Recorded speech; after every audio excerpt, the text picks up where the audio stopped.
All right, so I was kind of having trouble sketching this, so I actually used Desmos to help me graph it instead.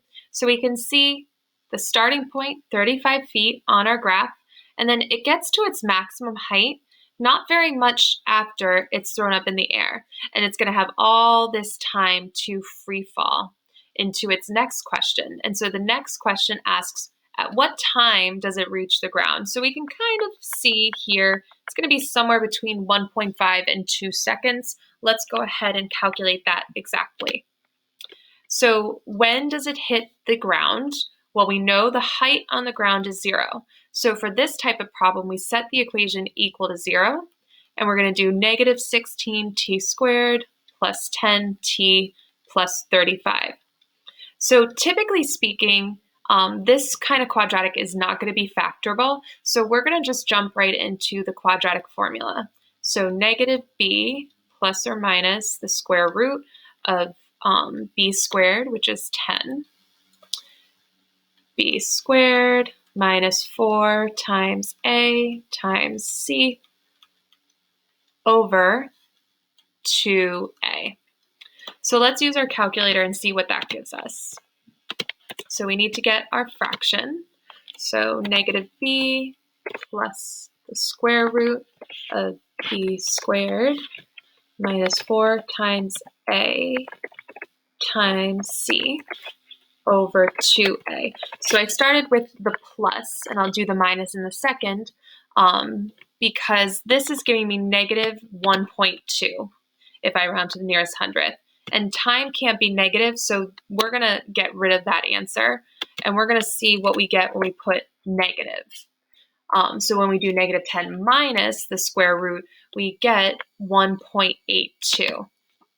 So we got two answers here for t. We got negative 1.2, and we got 1.82. And we're going to get rid of this one because we can't have any negative time. And again, that kind of matches with what our graph is looking like here. It looks like it hits the ground at 1.82 seconds. And then the last question wants to know, when will the ball be, or the penny, be 25 feet off the ground? So that's our new height. So instead of having a height of 0, we have a height of 25. So we get 25 equals negative 16t squared plus 10t plus 35.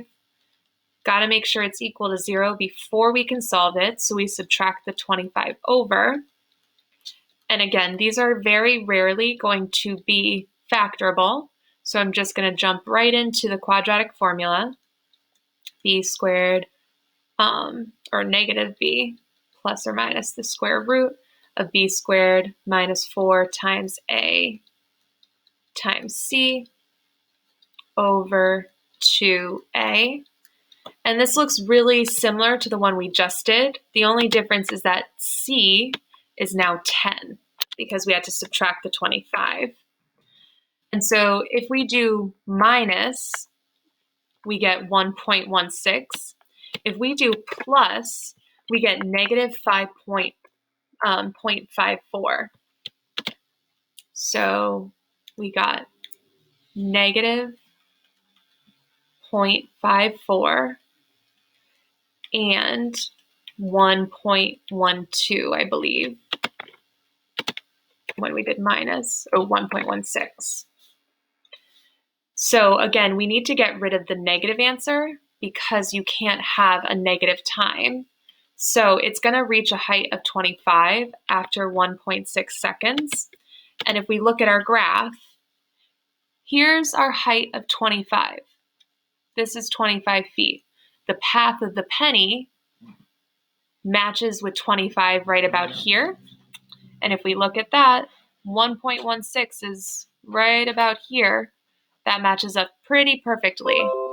So we can see that after 1.16 seconds, the ball reaches its height, penny reaches its height of 25 feet.